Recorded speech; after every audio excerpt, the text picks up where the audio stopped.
Hello, check 1 2, check 1 2. Hi guys, welcome back to my channel. I wanted to show you guys how big I've become and also, yeah, just how Mofas have become. Ready? Huh? You remember Micah's stick self before I gave birth? Are you ready? Let me first put my mic down.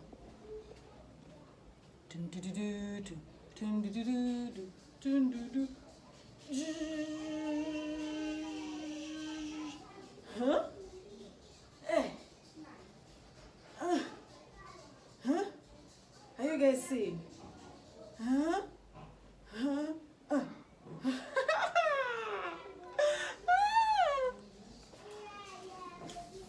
Have you guys seen my new body? I am loving it. I'm loving that chubby version of myself. So anyway, you guys, the name is Sandra Aneno. Some of you already know. If you're new to the channel, that's the name. It's so nice to have you with me for yet another episode. I'm so thankful for all 432 of you. I finally passed the 430 mark. We have been for a while now. I'm not complaining, you know, I'm grateful. But there's you, one single subscriber. You're probably watching me now. You know who you are. You've been torturing me. Like I be on 430, you unsubscribe. Then after a few hours, you subscribe again. After a few hours, you subscribe again. Like that, back and forth with you. But thank you to new subscribers who have helped me hit that mark, you know. I'm so thankful to all of you. I'm going to do roll call in the next episode, and I thank you personally. Personally. So yeah, don't go away. In today's episode, I'm going to be talking about pain and purpose, a subject I believe is really, really important. Don't go anywhere. I'll be right back.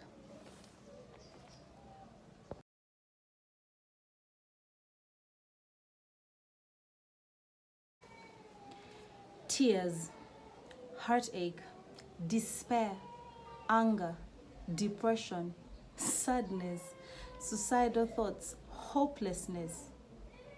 Do some of these feelings sound familiar to you? I know I've felt them more than I care to. How about questions like why? Why me?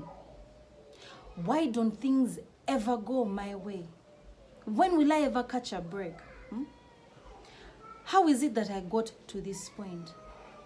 This that I'm going through, will I surely survive it? Is this all there is to my life? Like, is this all that I can be? Am I even enough? Will I ever be enough? Let's even talk about the very famous, does anybody really care? Like, if I just died or disappeared, would anyone even notice? If I look through my phone contacts, is there anyone I can call? Why was I even born? Do some of these painful questions sound familiar to you? These are some of the painful thoughts and the painful questions that we have asked ourselves over and over in life because of the things that we go through, because of the situations that we find ourselves in. But despair not, because from those places of pain, from those deep, dark places where you feel like, okay, now this is the lowest, I have surely fallen and I am not getting up. Trust me, that right there is your turning point. If you will let yourself be molded, if you will let yourself be shaped, if you will let yourself speak to yourself and deal with that anger, deal with that pain, deal with those negative emotions that you're going through instead of sweeping them under the rug. Therein is a purpose. Within that pain, yes, that heartache is a purpose. So in today's video, myself together with a few great minds are going to, just share with you what we believe is the purpose in pain. First up is my best friend and my sister. Let her introduce herself and share with you what pain and purpose mean to her.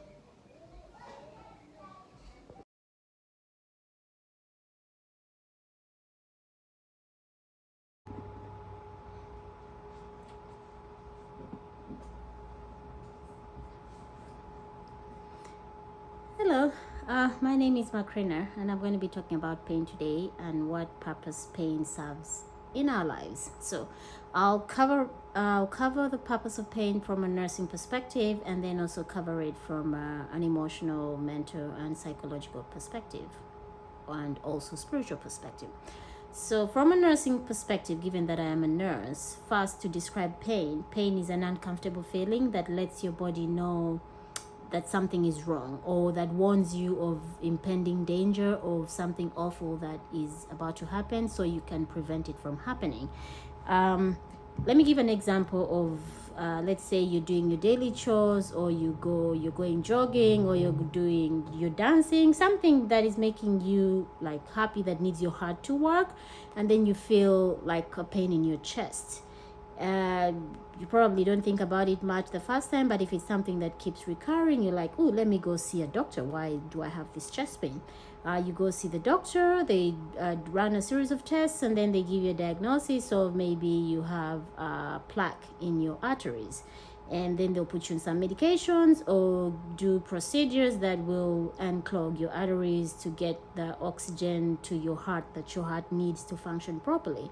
So that chest pain served a purpose in that it warned you of your heart not getting enough oxygen. You went and sought medical help, and a heart attack was averted, or an impending heart attack was avoided. In that sense, that is the purpose that pain served. From a spiritual perspective, pain also serves a very important purpose. It's in that it helps us to grow stronger. It first of all reveals who we are as a person, and then when it reveals who we are, it helps us grow stronger, it makes us happier, and then it also gives us a purpose in life. To explain that, it is not until you see the purpose of the pain that the pain will go away. So emotional pain comes with all different types of feelings. It comes with feelings of anger, feelings of despair, feelings of hopelessness, of sadness, of regret, of guilt. But all those feelings serve a purpose, and they need to be addressed. So when we address those feelings, they reveal who we are as a person, and then it makes us stronger. Take, for example, you suffer heartbreak. You're with somebody, you thought you were going to spend the rest of your days with them, and then things didn't go as planned. Of course, there are going to be so many feelings that are going to come into play. You're going to be racked with guilt. You're going to be racked with confusion, with anger. How could this happen to me? Probably your self-esteem might take a blow. But when we internalize those feelings and try to analyze them and try to figure out what happened, we are able to kind of make like a framework of, okay, this went right, this went wrong, I should have done this differently, maybe in the future I'll do this better. So it makes us stronger in that it gives us things to avoid, to do in the future, to avoid that heartbreak, or to avoid, let's say, bad decisions that we might have made. And with that, it also makes us creative, because most innovation or most things are built from places of disappointment, which is also a form of pain, and a place of failure, which is also a form of pain. When we get up from that failure, we're like, okay, what did I do wrong this time? We analyze it and be like, okay, maybe I should not have put this here, I should have put this here. And then that kind of makes us more creative. And then also pain serves to make us happier. There's a verse, a scripture that I like: though sorrows may endure for the night, joy comes in the morning. When joy comes, we're able to appreciate that joy that comes, because we know what it felt like to be in pain. And with that also in line, pain serves the purpose to make us more empathetic, more compassionate. It's because it's until you walk a mile in a person's shoes that you're able to empathize with them. So take, for example, I have lost a grandmother before. I have lost loved ones who are dear to me. I lost my best auntie in the whole world. So if I encounter somebody else that is experiencing such a similar scenario in their lives, I'm able to empathize. I'm able to kind of like know what they're feeling and be able to tell them I understand, and really be able to understand what they're going through. So with that, pain serves a purpose. But we have to see the purpose that it serves, or the warning that it is giving us to prevent us from going down a wrong path. So listen to your pain and address your pain as well. Don't let it sit, don't let it fester, because then it will not do what it is meant to do. Listen to your pain and address your pain. Thank you.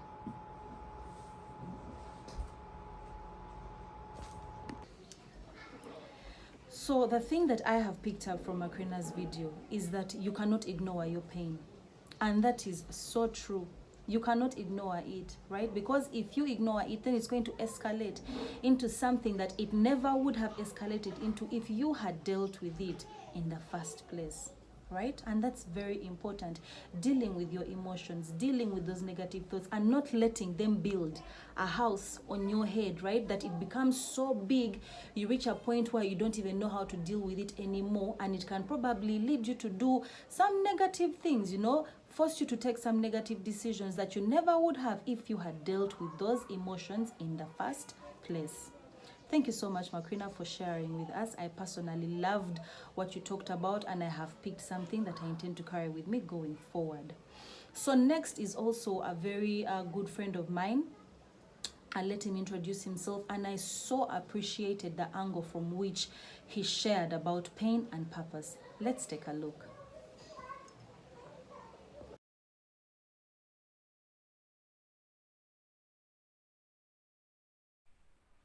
My name is Brian Cassette, and I'm going to voice my opinion about a topic. Pain has a purpose. It was shared by my friend Sandra, you know. Well, to me, pain is a double-edged sword, and we cannot talk about it without talking about injustice and oppression and all things of the sort. But I'll stick to the topic at hand. Well, it goes back to the person you're talking to and the situation they are going through or they have been through. If you're talking to a graduate who just landed a dream job, or maybe you're talking to someone who has spent days without having anything to eat, or you're talking to a broken-hearted girl, or maybe you're talking to an entrepreneur who just lost business the other day, or you're talking to someone who lost a loved one. So it's different situations inflicting pain in different ways. Well, a famous writer said, happiness and pain are like two sides of a counterfeit coin put together by cruel hands. Happiness pushes away pain and pain pushes away happiness. But they coexist in the same space. Well, some situations you can give purpose to your pain, to the things you're going through, to the suffering you're going through. For example, the effects of responsibilities. You have to sacrifice here and there so that the people you love are kept afloat. You the strength, you the wall, you everything they lean on. So you have to sacrifice. You know that you're going through a situation for your people, for the loved ones to be kept afloat. That is a different situation. But again, there are situations where pain comes like a hurricane. When it is strong, when it is fierce, and it captures you. You feel your heart frozen. You feel empty, and no one around you understands what you're going through. That is a different kind of pain, which you fail to give a voice, which you fail to give a purpose. And, well, that said, it still goes back to the same thing. To me, pain can be given a purpose. Pain has a purpose. And its purpose is to remind us that we need to be cared for. We need to be supported. We need to lean on someone. We need to be strong for someone, or someone has to be strong for us. We need to be loved unconditionally. We need to find all those things. But again, we cannot find them in the people who don't understand what we're going through. So we have to go back to the only person who understands what we're going through at the moment, what we've been through, and to that person who's been through it all, and that is God. The suffering, the pain we're going through right now, He's been through it all. The anger, the bloodshed, the sacrifices, death. He's been through it all. So pain is a reminder that we have to go back to God, who understands what we're going through, because by our human understanding, human nature, no one can understand what another person is going through. But God does. He created us, He loves us. He knows what we're going through. He knows things we ask for before we ask them. So He knows the pain we're going through, the suffering we're going through, because He's been through it. So pain is a reminder. Its sole purpose is to remind us that we need to go back. We need to go back to the person who understands it, who understands us, who can comfort us, who can love us, who can care for us, who has strength for us, who has grace for us, who has favor for us in every situation, unconditionally. That is the sole purpose of pain to me. That is how I understand the purpose of pain.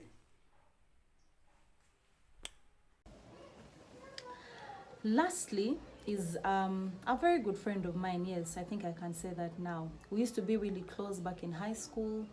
We went through very painful experiences together. And then, I kind of lost touch around the time I gave birth to my first daughter. We had a falling out. Honesty, conversations change life, honesty, right? So I'm being honest with you, my subscribers. We had a small falling out around the time I gave birth to Maria, and kind of drifted apart for a number of years. But then in those years apart, I believe, as painful as it was for us to not be friends anymore, I think that break kind of needed to happen. Pain and purpose. So in those years apart, unknown to me and unknown to her, God was working on us individually wherever we were. You get? So I was seasons in my own world, and God, I was going through things, some of them painful, but in those painful things, God was working on me. God was teaching me. God was showing me things about myself, to better me. And then also her, the other side, God was also shaping her. God was also teaching her. God was also finding her. You get? So in those different scenarios, God was working on us, so that when we finally met and, worked through our differences, years later, the relationship that we have now is definitely not what it would have been had that break not happened. You get? We can sit down and have conversations now that we never would have before. So if that break had not happened, then the purpose for our relationship today never would have come into existence. Let's have a look at what she has to share.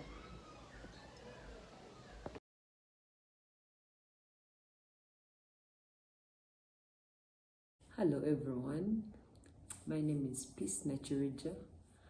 I'm a basketball development coach, but also I'm into sports ministry, tagging myself as a sports minister. Okay, so I was asked to talk about a topic called Pain Has a Purpose. And out of my 1,000 pains, I searched through and I thought I would share this one. 6 years ago, I started coaching kids, and I've been in development since then. While I joined development, I was still actively playing basketball, and throughout this whole time, we are told to teach kids sports values, joy of effort, pursuit of excellency, balance of mind, body, and soul, teamwork, name it all.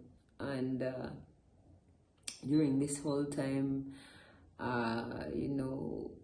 we're in the field and we're talking about all these things, kindness, encourage each other. So, cut story short, down the road, 3 years into my coaching, this was about around 2018 and 2019, I start experiencing life on the bench as a player. The coach then, for whatever reason, felt the need to have different rotation and a different starting five.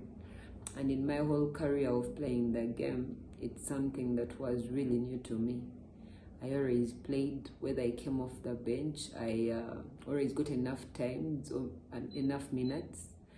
And during this time, I did everything. I worked hard, worked out, trying to pace up with the people he has chosen to start. So I thought, and it still didn't work out. I got some minutes 2018, and then 2019 I was back on the bench.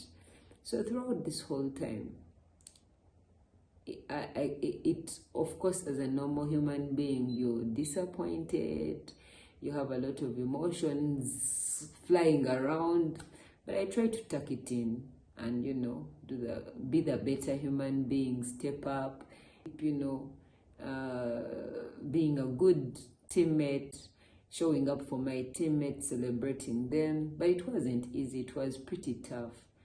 And during this time,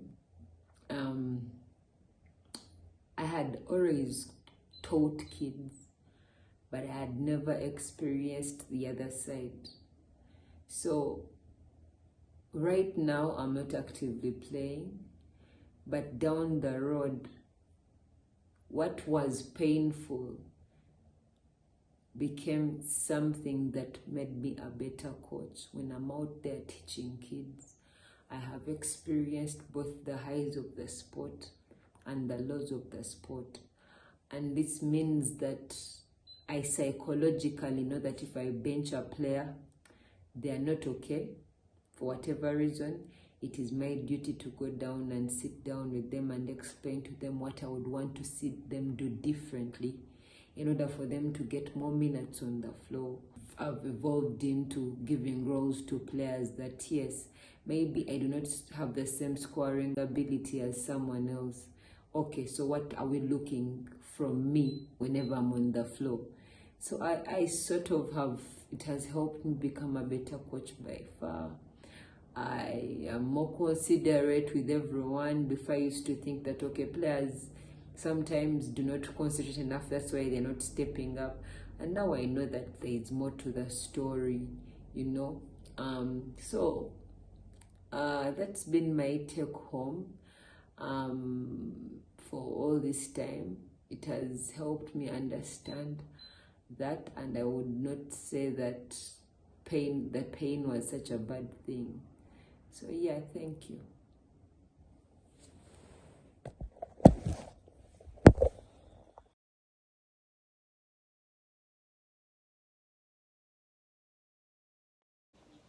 Now that you know what's on my mind, what's on the mind of a couple of my friends, I'd like to know what's on your mind. So here is our question of the day.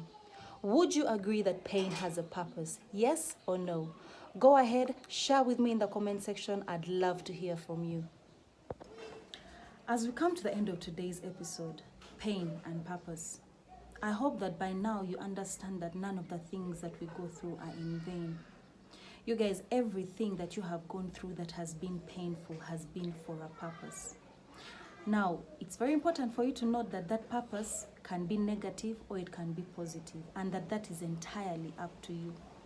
If you allow the painful things that you go through to rob you of the positive lessons that you can learn, then you're going to come out of that painful situation very bitter. You're going to come out very feeling very rejected. You're going to come out feeling very hopeless, feeling very unwanted. And these are things that the enemy wants you to feel, because his job is to come and mess with your mind. Once he has control of your mind, which is where the battle begins for us as believers and for us as human beings, then that's it. He has already gotten a hold of you, yeah? But you can also decide of your free will that the painful things that you go through, you're going to learn from. That the painful things that you go through are going to allow you to turn your focus inward, because suffering causes your focus to turn inwards, to face those parts of yourself that you otherwise would have ignored. You get? If things are rosy and peachy, if everything is going according to plan, then there's no reason for you to stop and really take a look at yourself as to if you can be better or. But it is in those dark times, it is in those dark times where you're forced to stop and ask, why am I in this place? What can I do to not be in this place again? Self-awareness for you begins, right? It forces you to look inward. I want you to look at Romans chapter 5, verse 3 to 5. I also want you to take a look at James chapter 1, verses 2 to 4, right? And then maybe those scriptures will shed more light on how suffering can actually, cause you to become a better person. God can cause that suffering for your good. That which the devil has meant to hurt you, God can cause to turn around for your benefit. Also, please note that from pain comes the greatest turning points in life. At least for me, that has been my experience, right? If I look back over the past 3 greatest turning points of my life, they have come from very painful places for me, right? When I got pregnant outside of wedlock with Maria, if you don't know that story about me, go back and watch my very, very first episodes, Motherhood Saved My Life. That was a very painful experience for me. But if it hadn't happened, I would not be on the journey that I am on right now. Secondly, when I lost my mother and my best friend relocated to a different country, the 2 pillars in my life that I used to hold on to, if those things hadn't happened, when they happened, how they happened, there's so much that I would not have learned, so much that I would not have gained. Yes, it was painful, but looking back now, I realize that it was for my good. That the way God allowed everything to happen was for my own good. Which brings me to my last point, that from those painful scenarios, independence can be established for you, because sometimes we rely so much on people, we don't know who we are without them. Am I lying? I don't think so. Our identity is so attached to them that when they are not around, we are confused. Who am I? What is my purpose? What do I believe in? What do I stand for? But when those things are taken away from us, what do we have left? Ourselves. And if we will allow ourselves to look inward, then we can really find out who we are. Who are you? What is your purpose? What is your mission? What are you about? What is your story? Yeah? So pain establishes independence as well. So, real quick, I hope that you guys can relate to this. I hope that wherever you are, you're understanding that if right now you find yourself in a hard position, hang in there. Allow yourself to learn. Allow yourself to come out better. Do not allow yourself to come out bitter, because that's what the enemy wants. He wants you to come out bitter, angry. He wants you to commit suicide. He wants you to be depressed. He wants you to cry. He wants you to experience heartache. He wants you to feel worthless, but you're not. Those are not your identities. They are not. You are beautiful. You are loved. You are strong. And those painful things that you're going through are just there so that you can become stronger. Someone said, what doesn't kill you makes you stronger. Let's get stronger. Let's get stronger. Through pain, let us find purpose. And how do we find purpose? By going back to He who gives us purpose, and that is God. So yeah, and that's really it. I hope this makes sense to you, and be blessed.